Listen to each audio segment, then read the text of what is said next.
Bonjour les amis et bienvenue dans ce nouveau vlog. Comme je vous ai dit, j'arrête de compter parce que je ne vais plus me retrouver. Alors aujourd'hui, je voulais vous amener dans un autre endroit historique qui me tient particulièrement à cœur. Une fois de plus, je vais arrêter d'utiliser cette formule parce qu'elle est vraiment ridicule. Ces derniers mois, je vous ai sorti quelques vidéos sur la Seconde Guerre mondiale, sur l'unité 731, sur les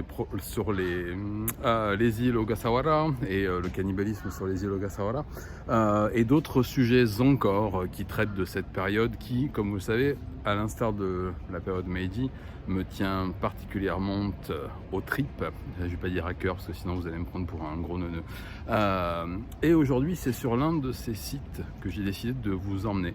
Un site particulièrement emblématique de cette période de 41 à 45. Je vais vous faire un petit tour des lieux. Alors une fois de plus, il ne reste pas grand chose. Vous verrez, il y a un mémorial, il y a un chat aussi qui me regarde depuis 10 minutes. Il faut savoir que je rentre juste là d'une fête de la police. Voilà, vous verrez une belle photo de moi sur une moto de police dans quelques instants. Pour l'instant, je vais vous parler du camp de prisonniers de Oomori. Voilà. Comme certains d'entre vous le savent déjà, j'habite à Oomori, qui est un des quartiers les plus enclavés, on va dire, dans la baie de Tokyo. Je trouve que cet endroit, au moment de la déclaration de guerre, était quasiment inhabité.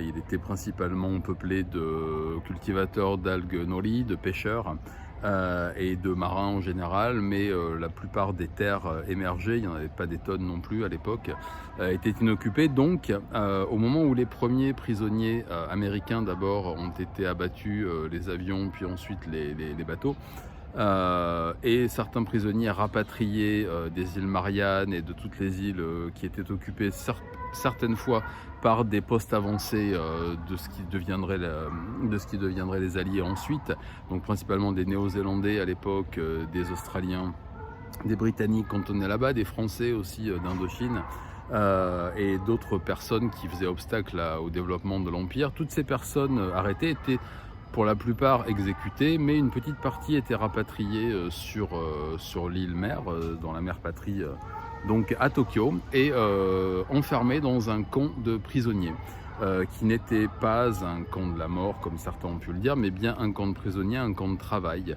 dans lequel les prisonniers étaient extrêmement maltraités, et que vous connaissez peut-être si vous avez vu le film écrit par les frères Cohen mais réalisé par Angelina Jolie qui s'appelle Unbroken.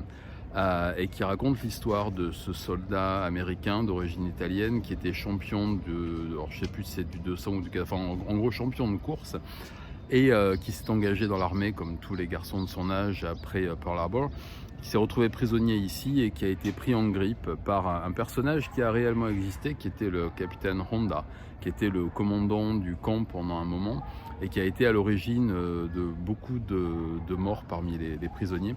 Je vous fais faire un petit tour avant de continuer l'histoire de ce camp. Alors, comme je vous ai dit, il ne reste pas grand chose.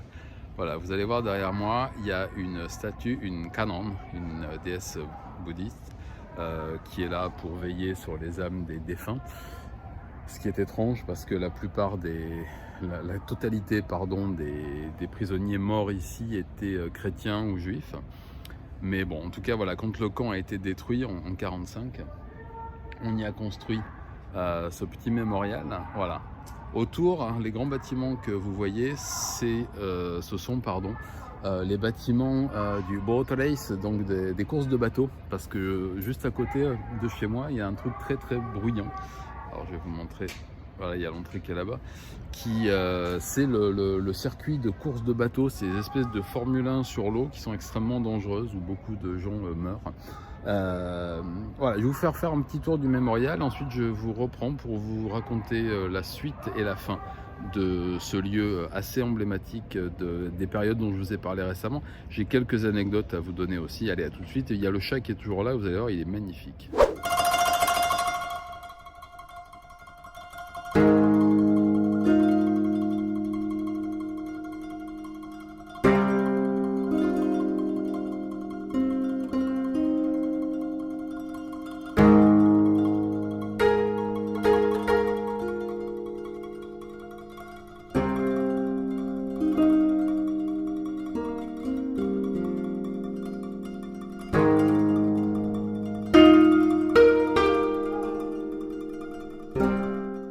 Et voilà, retour au vlog.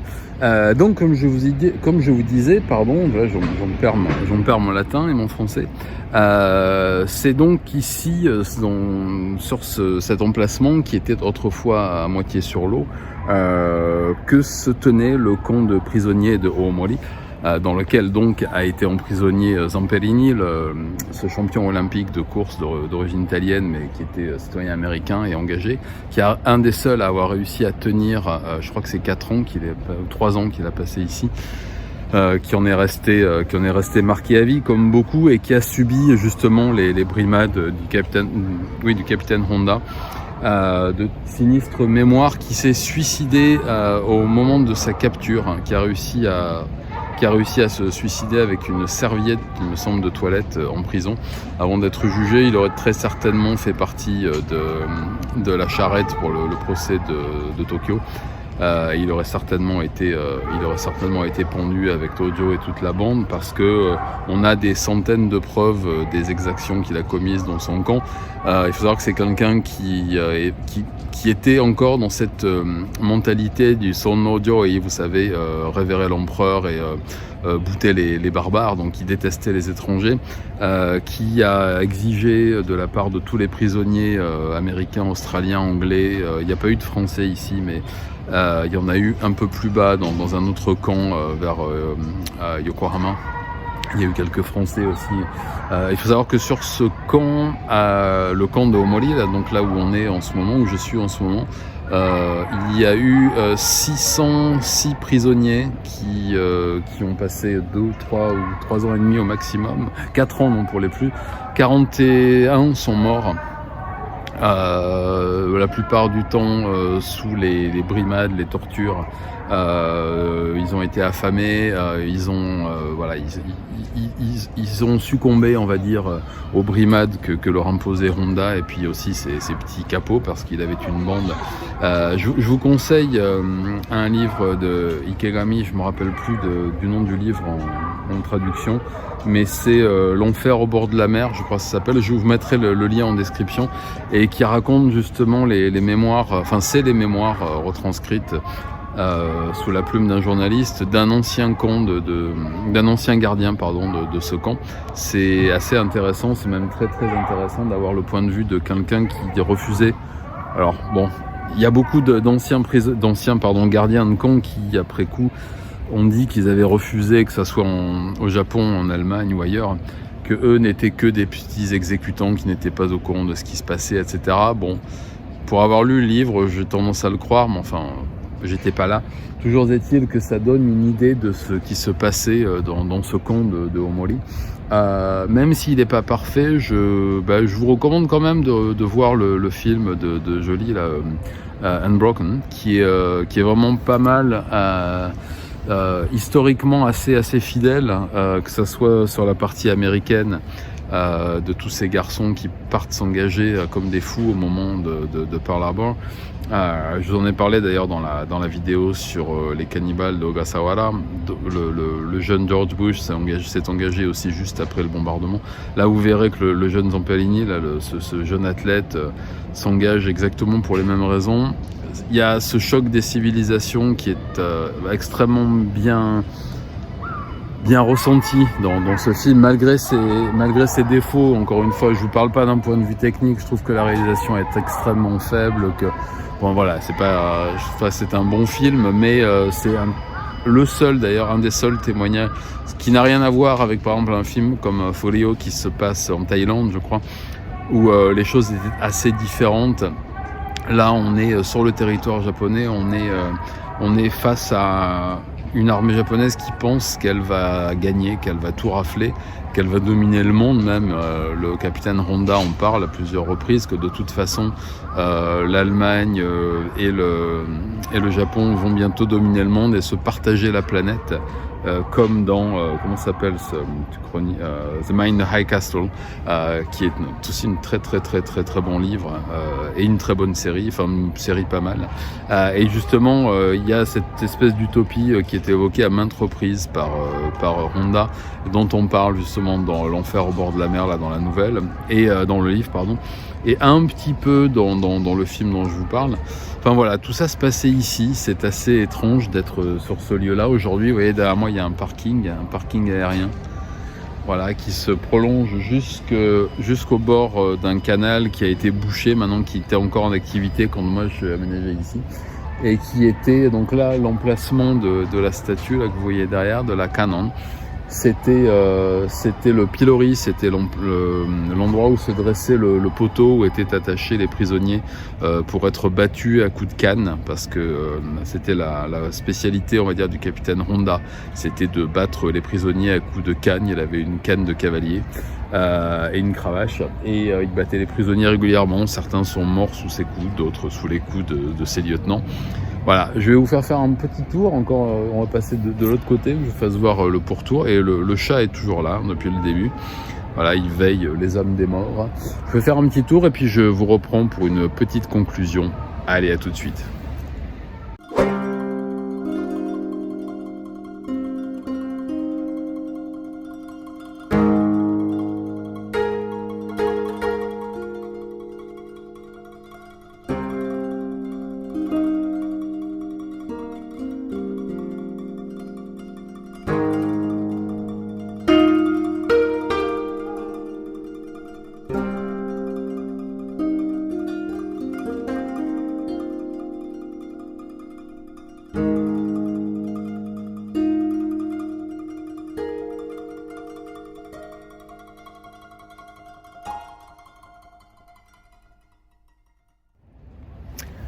Voilà, mais je pense que je vais vous laisser là parce que ce vlog n'a que trop duré.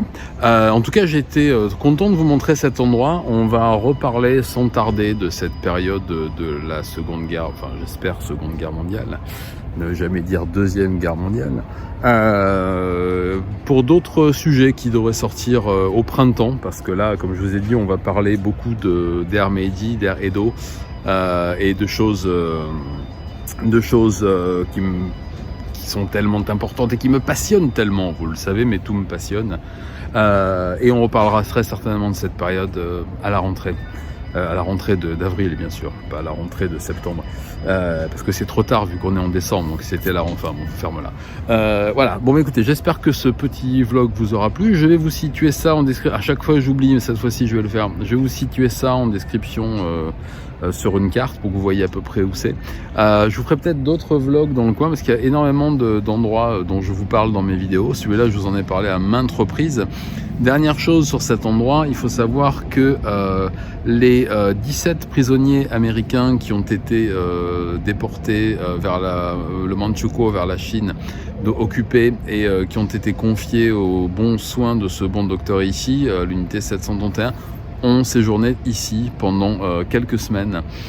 Mais ils étaient, on va dire entre guillemets, mais beaucoup de guillemets, privilégiés, parce que l'état-major avait ordonné au capitaine Honda de ne pas y toucher pour qu'il soit en état d'aller se faire torturer dans l'unité. Voilà, c'était la petite anecdote pour la fin qui fait toujours plaisir, hein. Écoutez, je vous laisse, je vous dis à très bientôt.